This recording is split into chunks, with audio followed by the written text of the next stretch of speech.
Imagine this, you are sailing home after a long war. Your homeland is only a few days away. Then suddenly a storm drags you into the unknown. You encounter giants, a powerful sorceress, monsters of the sea. You hear a song so beautiful that sailors lose their minds. You descend into the world of the dead and speak with spirits. And when you finally reach home, you discover something worse than any monster. Your palace is taken over, and everyone believes you died long ago. This is not just a story about a journey. This is the story of a man who spent 10 years trying to return home. His name was Odysseus. The Trojan War had finally ended.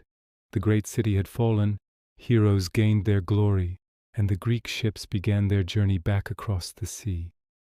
Odysseus, king of the island of Ithaca, sailed with his fleet toward home. But the gods had other plans. His journey would not be short, and it would not be easy. One of their first stops was the island of the cyclops, giants with a single eye. Odysseus and his men found a massive cave filled with cheese, milk, and sheep. They decided to wait for the owner.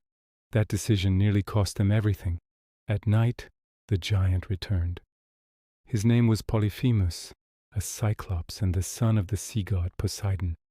He rolled a massive stone across the entrance of the cave. Odysseus and his men were trapped. Then the giant grabbed one of the sailors, and the man never returned. The next day he took 2 more. There was no way to defeat the giant with strength alone. But Odysseus was famous not for strength, but for his mind. He offered the cyclops a drink, strong wine the giant had never tasted before. Polyphemus drank and drank again. Soon he became heavily intoxicated. Before falling asleep, the giant asked one question. "What is your name?" Odysseus replied, "My name is Nobody." When the Cyclops finally fell asleep, the Greeks sharpened a large wooden stake, heated it in the fire, and drove it into the giant's single eye. Polyphemus roared so loudly that the mountains echoed. Other Cyclopes rushed to the cave. "Who hurt you?" they asked. "Nobody," Polyphemus shouted. The giants believed he had lost his mind and left. The next morning Odysseus and his men escaped by hiding beneath the sheep as they walked outside. They were free. Almost. But Odysseus made one mistake. As their ship sailed away, he shouted his real name to the Cyclops. Polyphemus raised his hands toward the sea and called upon his father, Poseidon.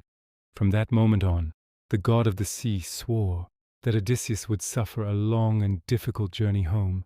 Storms began to chase the ships across the sea. Sometimes it felt like home was finally close. Once they even came within sight of Ithaca. But fate intervened again.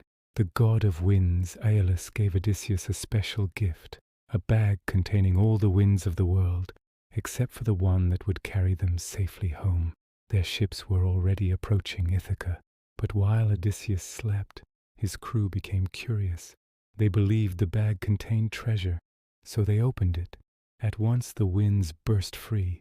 A violent storm pushed the ships far away from home once again. Ithaca disappeared beyond the horizon. Next they reached the island of the sorceress Circe. She welcomed travelers with a smile and turned them into animals.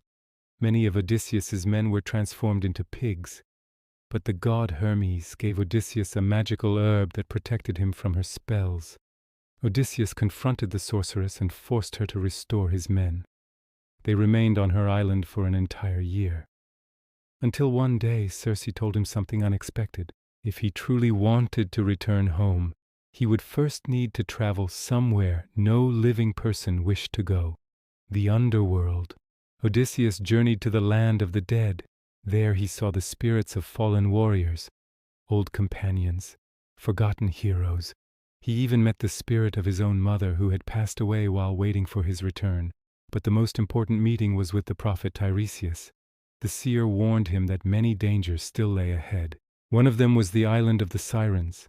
Their voices were so beautiful that sailors would lose control and steer their ships straight into the rocks. None survived.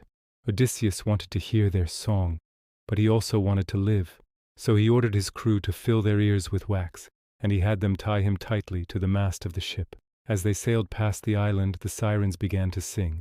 Their voices promised knowledge, secrets, glory. Odysseus struggled against the ropes, begging his crew to release him.